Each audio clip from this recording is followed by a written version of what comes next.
Cinema সারাংশ পদ্মাবত ২০১৮ পরিচালক সঞ্জয় লীলা বনসালী অভিনয়ে দীপিকা পাডুকোন, শহীদ কাপুর, রণবীর সিং, অদিতি রাও হাজদারি, জিম সার্ভ, রাজা মুরাদ এবং অনুপ্রিয়া গোয়েঙ্কা ধরন ঐতিহাসিক নাটক মহাকাব্য ভাষা হিন্দি প্রকাশের তারিখ জানুয়ারি ২৫, ২০১৮ রান টাইম ১৬৩ মিনিট প্লট সারাংশ পদ্মাবত সঞ্জয় লীলা বনসালী পরিচালিত একটি দৃশ্যত অত্যাশ্চর্য এবং আবেগপূর্ণ ঐতিহাসিক মহাকাব্য। ছবিটি মালিক মুহম্মদ জয়সির এক ৬ শতকের মহাকাব্য পদ্মাবত থেকে অনুপ্রাণিত, যা কিংবদন্তি রাজপুত রানী পদ্মিনী, পদ্মাবতী এবং তার সাহস ও ত্যাগের অভিনয়ের উপর ভিত্তি করে তৈরি। মুভিটি অত্যাচারী সুলতান আলাউদ্দিন খিলজি কর্তৃক চিতোর অবরোধের ঘটনাগুলির একটি কাল্পনিক বিবরণ, যিনি রানী পদ্মাবতীর সৌন্দর্য এবং বীরত্বে আচ্ছন্ন হয়ে পড়েন। প্লটের শতকে আফগানিস্তান, খিলজি শাসক জালালউদ্দিন খিলজি দখল করার পরিকল্পনা করছে দিল্লির সিংহাসন। তার ভাগ্নে আলাউদ্দিন খিলজি ২-৪ জালালউদ্দিনের মেয়েকে জিজ্ঞেস করে মেহরুনিসা বিয়ের হাত। তাদের বিয়ের আয়োজন করা হলেও অনুষ্ঠানের রাতেই আলাউদ্দিন বাগদান করেন ব্যভিচার অন্য মহিলার সাথে। একজন প্রবীণ দরবারি শরীফ পাশা এই কাজটি প্রত্যক্ষ করেন এবং আলাউদ্দিনের হাতে তাৎক্ষণিকভাবে নিহত হন। বিয়ের সময় মেহরুনিসাকে বিষয়টি জানানো হয়, এতে তিনি আতঙ্কিত হয়ে পড়েন। বিয়ে হয় এবং আলাউদ্দিন জালালউদ্দিনের সেনাবাহিনীতে প্রধান জেনারেল হিসেবে নিযুক্ত হন। ইন সিং হল রাজকুমারী পদ্মাবতী ঘটনাক্রমে রাজপুতি শাসককে আহত করে মেওয়ার মহারাওয়াল রতন সিং যখন একটি বনে শিকার। যখন সে তার সাথে আচরণ করে, সে প্রকাশ করে যে সে ভ্রমণ করেছে সিংহল তার একমাত্র স্ত্রীর জন্য দুর্লভ মুক্তা কেনা শুনছেন। অবশেষে দুজনের বন্ধন এবং প্রেমে পড়ে। রতন সিং বিয়ের জন্য পদ্মাবতীর হাত চান, তিনি রাজি হন এবং তার বাবার অনুমতি নিয়ে তারা বিয়ে করেন। জালালউদ্দিন দিল্লির সিংহাসন দখল করেন এবং আলাউদ্দিনকে তাড়াতে পাঠায় মঙ্গল আক্রমণ। আলাউদ্দিন তা করতে সফল হয়, কিন্তু একটি অনুমোদনহীন কাজ করে দেবগিরিতে অভিযান। তিনি সেখানে রাজকন্যাকে বন্দী করেন এবং তাকে নিজের করে নেন উপপত্নী। জালালউদ্দিনের স্ত্রী এবং ভাতিজা ইতাত খান আলাউদ্দিনের সিংহাসন দখলের উচ্চাকাঙ্ক্ষার বিরুদ্ধে তাকে সতর্ক করেন। যাই হোক, তিনি যাত্রা বেত আলাউদ্দিনের সাথে দেখা করে তাকে কৃতদাস উপহার দেয় মালিক কাফুর। আলাউদ্দিন জালালউদ্দিনের মন্ত্রীদের দ্বারা হত্যা করেছে মালিক কাফুর এবং আলাউদ্দিনের একজন জেনারেলের হাতে জালালাউদ্দিন নিহত হন। এরপর আলাউদ্দিন দিল্লিতে ফিরে আসেন এবং নিজেকে নতুন হিসেবে ঘোষণা করেন সুলতান।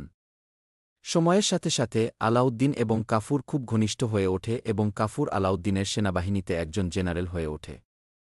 পদ্মাবতীর যাত্রা মেওয়ার রতন সিং এর সাথে এবং তার রাজ পুরোহিত রাঘব চেতনের দ্বারা আশীর্বাদপ্রাপ্ত। চেতন পরে গোপনে প্রাসাদে অনুপ্রবেশ করে এবং রতন এবং পদ্মাবতীর মধ্যে একটি অন্তরঙ্গ মুহূর্ত গুপ্তচর ভিত্তি করে এবং পরবর্তীকালে তাকে নির্বাসিত করা হয়। তিনি তারপর ভ্রমণ দিল্লি এবং আলাউদ্দিনকে পদ্মাবতীর সৌন্দর্যের কথা জানা। আলাউদ্দিন, যিনি ব্যতিক্রমী কিছু থাকার ব্যাপারে দৃঢ়প্রতিজ্ঞ, তিনি রাজপুতদের দিল্লিতে আমন্ত্রণ জানান, কিন্তু তার আমন্ত্রণ প্রত্যাখ্যান করা হয়।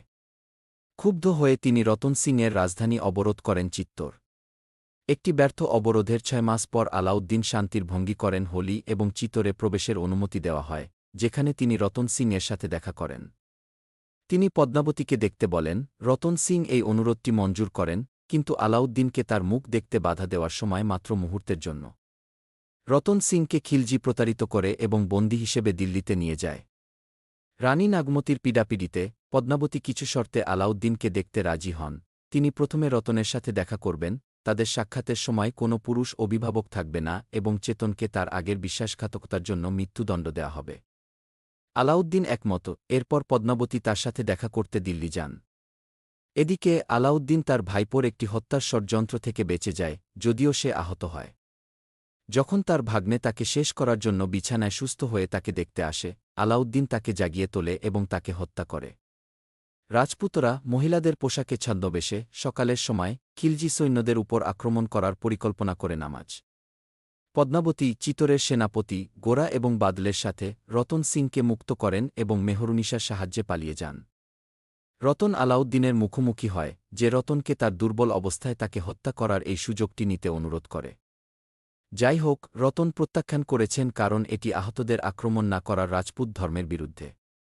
রাজপুত অতর্কিত আক্রমণ পরিকল্পনা অনুযায়ী এগিয়ে যায়, কিন্তু খিলজি সৈন্যরা এতে সতর্ক হয় এবং আক্রমণ প্রতিহত করে, রাজা ও রানীকে পালাতে দেয় এমন রাজপুতদের হত্যা করে। রাজপুতদের সাহায্য করার জন্য আলাউদ্দিন মেহরুনিসাকে বন্দী করেন এবং চিতোরের দিকে অগ্রসর হন। তিনি এবং রতন সিং একটি একক দ্বন্দ্বে লিপ্ত হন। আলাউদ্দিন আহত হয় এবং তার তলোয়ার ফেলে দেয়। রতন তাকে হত্যা করতে চলেছে যখন কাফুর রতনকে মারাত্মকভাবে আহত করার সুযোগ নিয়ে তার পিঠ তীর দিয়ে ঘুরিয়ে দেয়। মৃত্যুর সময় তিনি আলাউদ্দিন এবং তার বাহিনীকে অসম্মানজনকভাবে যুদ্ধ করার জন্য তিরস্কার করেন। আলাউদ্দিনের সেনাবাহিনী চিত্তর জয় করার সাথে সাথে পদ্মাবতীর নেতৃত্বে রাজপুত মহিলারা প্রতিশ্রুতি দেয় দূরে থাক হানাদার বাহিনীর হাত থেকে তাদের ইজ্জত ও মর্যাদা রক্ষার জন্য আত্মহত্যা করে গণ আত্মহত্যা। আলাউদ্দিনের বিরুদ্ধে তার সম্মিলিত সাহসিকতা, অদম্য চেতনা এবং অবাধ্যতার ইঙ্গিত দেয়। একটি ক্ষীণ হাসি দিয়ে পদ্মাবতী আগুনে প্রবেশ করে এবং তাকে ক্রুদ্ধ করে রেখেছিল বলে চলচ্চিত্রটি শেষ হয়। আলাউদ্দিন যুদ্ধে জয়ী হলেও পদ্মাবতীর সাধনায় তিনি শেষ পর্যন্ত পরাজিত হন। আইন ১ সিঙ্গালের রাজ্য এবং পদ্মাবতীর পরিচয়। গল্পটি শুরু হয় সিঙ্গালের, আধুনিক শ্রীলঙ্কা, রসালো এবং রহস্যময় রাজ্যে, যেখানে রাজকুমারী পদ্মাবতী, দীপিকা পাডুকোন, অতুলনীয় সৌন্দর্য, বুদ্ধিমত্তা এবং শক্তির একজন মহিলা হিসাবে পরিচিত হন। তিনি তীরন্দাজ, ঘোড়ায় চড়া এবং কূটনীতিতে দক্ষ। একটি শিকার অভিযানের সময় তিনি একজন আহত রাজপুত রাজা মহারাওয়াল রতন সিং, শাহিদ কাপুর এর সাথে মুখোমুখি হন, যিনি তার চিতর রাজ্যের জন্য দুর্লভ মুক্তা অর্জন করতে সিঙ্গালে এসেছেন। দুজনের মধ্যে গভীর সম্পর্ক গড়ে ওঠে এবং রতন সিং পদ্মাবতীর করুণা ও সাহসে মুগ্ধ হন। রতন সিংয়ের বীরত্ব ও সততার পরীক্ষা সহ একাধিক ঘটনার পর পদ্মাবতী তাকে বিয়ে করতে এবং চিতরের রানী হতে সম্মত হন। দম্পতি চিতরে ফিরে আসেন, যেখানে পদ্মাবতীকে জনগণ এবং রাজদরবার দ্বারা উষ্ণভাবে স্বাগত জানানো হয়। তিনি দ্রুত তার জ্ঞান এবং করুণার জন্য রাজ্যের সম্মান এবং প্রশংসা অর্জন করেন। আইন ২ আলাউদ্দিন খিলজির আগমনের দিকে দিল্লিতে উচ্চাভিলাষী এবং নির্মম সুলতান আলাউদ্দিন খিলজি রণবীর সিং বিশ্বাসঘাতকতা, সহিংসতা এবং কারসাজির মাধ্যমে তার সাম্রাজ্য বিস্তার করছেন। খিলজিকে একটি জটিল প্রতিপক্ষ হিসাবে চিত্রিত করা হয়েছে, ক্ষমতা এবং সৌন্দর্যের জন্য অতৃপ্ত ক্ষুধা দ্বারা চালিত। যখন একজন অপদস্থ সঙ্গীতশিল্পী রাঘব চেতন একজন দরবারি রতন সিং তার প্রতারণামূলক উপায়ের জন্য চিত্তর থেকে নির্বাসিত করেছিলেন, খিলজির দরবারে আশ্রয় প্রার্থনা করেন, তখন তিনি সুলতানকে রানী পদ্মাবতীর কিংবদন্তি সৌন্দর্যের কথা বলেন। কৌতূহলী এবং আচ্ছন্ন, খিলজি খরচ নির্বিশেষে তাকে অধিকার করার জন্য দৃঢ়প্রতিজ্ঞ হয়ে ওঠে। খিলজি রতন সিংয়ের সাথে জোট গঠনের ছদ্মবেশে চিতরের দিকে অগ্রসর হয়। যাই হোক, তার প্রকৃত উদ্দেশ্য প্রকাশ পায় যখন তিনি পদ্মাবতীকে দেখার দাবি করেন, একটি অনুরোধ যা রতন সিং দৃঢ়ভাবে প্রত্যাখ্যান করেন, কারণ বাইরের লোকের সামনে একজন রানীর উপস্থিত হওয়া রাজপুত রীতির পরিপন্থী।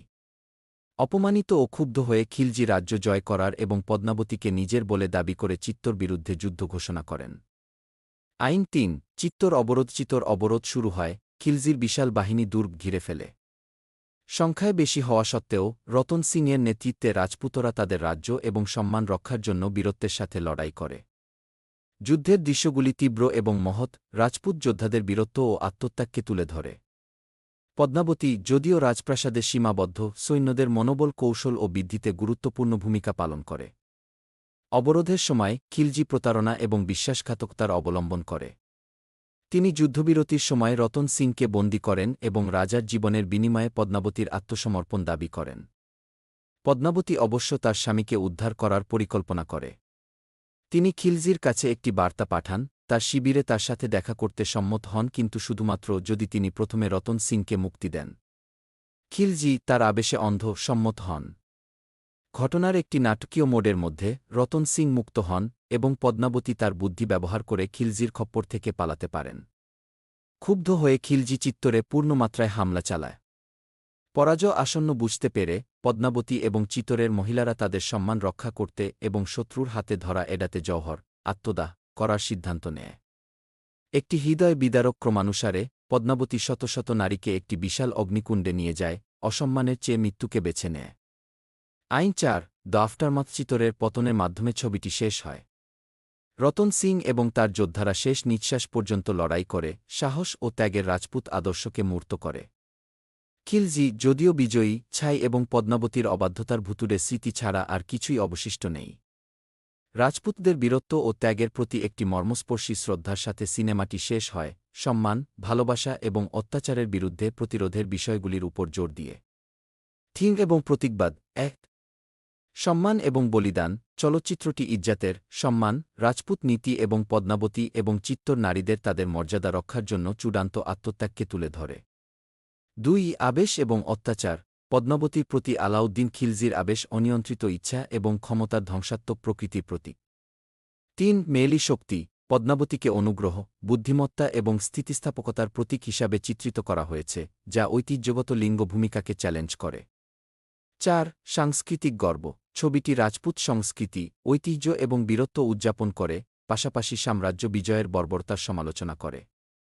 সিনেমাটিক উপাদান, ভিজ্যুয়াল, ফিল্মটি একটি ভিজ্যুয়াল মাস্টারপিস, যার মধ্যে রয়েছে জমকালো সেট, জটিল পোশাক এবং শ্বাসরুদ্ধকর ল্যান্ডস্কেপ।